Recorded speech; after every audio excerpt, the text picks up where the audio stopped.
Avec le retour du mois d'octobre, nos boîtes aux lettres regorgent de publicités pour les costumes d'Halloween. Il faut dire que j'habite à côté de l'une des plus grandes zones commerciales de France qui occupe la moitié du territoire de ma commune. Et effectivement, lorsque je vais faire mes courses, je vois bien que certains de nos magasins sont à nouveau investis par les costumes et autres objets en rapport avec Halloween. On finit par s'y habituer, c'est pas une raison pour ne rien dire. Je vous propose donc quelques réflexions. Commençons par faire un peu d'histoire. Depuis l'arrivée massive de la fête d'Halloween sur le continent européen, nous assistons à un curieux débat entre les pour et les contre. D'un côté, ceux qui la présentent comme une fête carnavalesque de bon enfant, de l'autre, ceux qui en soulignent le caractère malsain et délétère. Deux conceptions qui correspondent aux deux versants, aux deux faces de cette fête. Devant le potiron grimaçant, on peut voir le potiron ou voir la grimace. Et si ces deux réalités n'en faisaient qu'une? L'origine commune des deux points de vue de Halloween, veille de Toussaint, vient de l'ancienne fête celtique qui marquait la fin du cycle des saisons, de l'été à l'automne, avant d'entrer dans une période de repos marquée par le froid et le silence.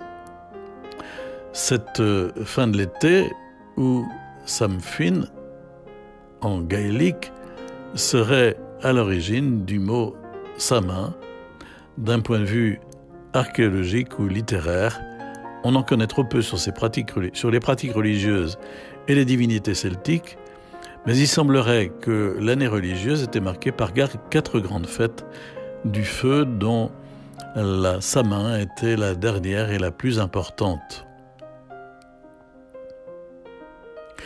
L'origine commune des deux points de vue de All Hallows Evening, veille de Toussaint ou Halloween, vient de l'ancienne fête celtique qui marquait la fin du cycle des saisons de l'automne à l'hiver, avant d'entrer dans une période de repos marquée par le froid et le silence. Cette fin de l'été, ou Samhain en gaélique, serait à l'origine du mot Samin. D'un point de vue archéologique ou littéraire, on en connaît trop peu sur les pratiques religieuses et les divinités celtiques, mais il semblerait que l'année religieuse était marquée par 4 grandes fêtes du feu, dont la Samin était la dernière et la plus importante. Cette nuit-là, tous les foyers étaient éteints puis rallumés à partir de braises ramenées du grand feu druidique allumé sur le mont Tara en Irlande. Il est possible que ce soit le transport des braises dans des pots avec des orifices pour en assurer l'aération qui est à l'origine des navets ou potirons éclairés. Ce temps aurait été aussi celui d'une remise à zéro. Les champs sont laissés en jachère, les animaux rentrés, les provisions terminées et les dettes payées. Les dettes payées, dettes temporelles et spirituelles. Il importait de se remettre en ordre avec les vivants comme avec les morts, surtout si ceux-ci n'avaient pas été suffisamment honorés de leur vivant, comme les pratiques actuelles du retournement des morts à Madagascar ou le culte des offrandes ou des offrandes sur les tombes au Mexique. Il s'agissait alors de les choyer une dernière fois avant d'entrer dans la nuit de l'année pour s'assurer sa tranquillité. Et cette nuit, le voile entre le monde des vivants et celui des morts était dit le plus mince et permettait un ultime contact par la pratique du spiritisme et de la divination. C'est à ce stade-ci de l'histoire qu'apparaît un clivage. D'abord, la face potiron. Avec les siècles, la Samin ou l'invocation des morts et les pratiques divinatoires ont donné naissance à un folklore qui trahit plus ou moins la réalité d'où il provient. De la même manière d'ailleurs que les œufs, les lapins et les cloches peuvent faire un substitut de la dimension spirituelle de Pâques, la fête d'Halloween a occulté la Samin par une pratique populaire, déformant la réalité spirituelle qui sous-tendait la nuit de l'entre-deux-temps. Le culte des morts s'est ainsi réduit à de la nourriture laissée sur le pas de la porte pour les âmes qui erraient cette nuit-là en recherche de réconfort. D'autres se sont mis à jouer les esprits en se baladant dans la nuit éclairée de navets évidés, récupérant la nourriture, jouant de mauvais tours à ceux qui refusaient ces dons. Importé aux États-Unis au cours du XIXe siècle par l'immigration irlandaise, ce folklore a connu des hauts et des bas avec les vagues de vandalisme dans les années 20 pour être finalement adopté par l'ensemble des Américains vers la fin des années 30 sous la forme de quêtes de bonbons par les enfants du voisinage. Rien de bien méchant a priori, c'est la face potiron. Mais il y a aussi la face grimace. L'autre versant de la Samin s'est lui aussi perpétué. Dès le XIXe siècle, plusieurs courants ésotériques anglo-saxons ont vulgarisé et répandu les pratiques de communication avec les défunts, appelées channeling ou spiritisme, et des facultés médiumniques, voyance, clairaudience, divination, etc. Ces mouvements se sont rapidement développés et plusieurs groupes occultes ont vu le jour, dont certains voués à Satan. Ces mouvements occultes investissent des domaines aussi divers que la musique, l'art, la littérature, et ont récupéré la Samin, et par là même Halloween, en l'intégrant à leurs pratiques occultes.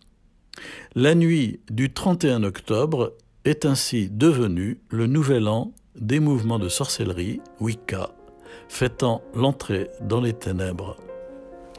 Cela peut paraître du mauvais roman fantastique, mais il importe de ne pas être tout à fait naïf.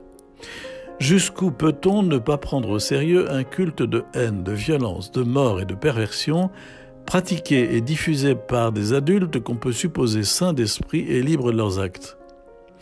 Le simple bon sens voudrait déjà qu'un mouvement de contre-valeur et de recherche du morbide soit considéré avec prudence.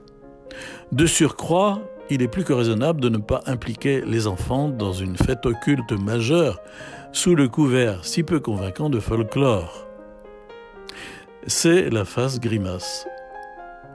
Halloween est donc une pratique populaire autant qu'une réalité ésotérique.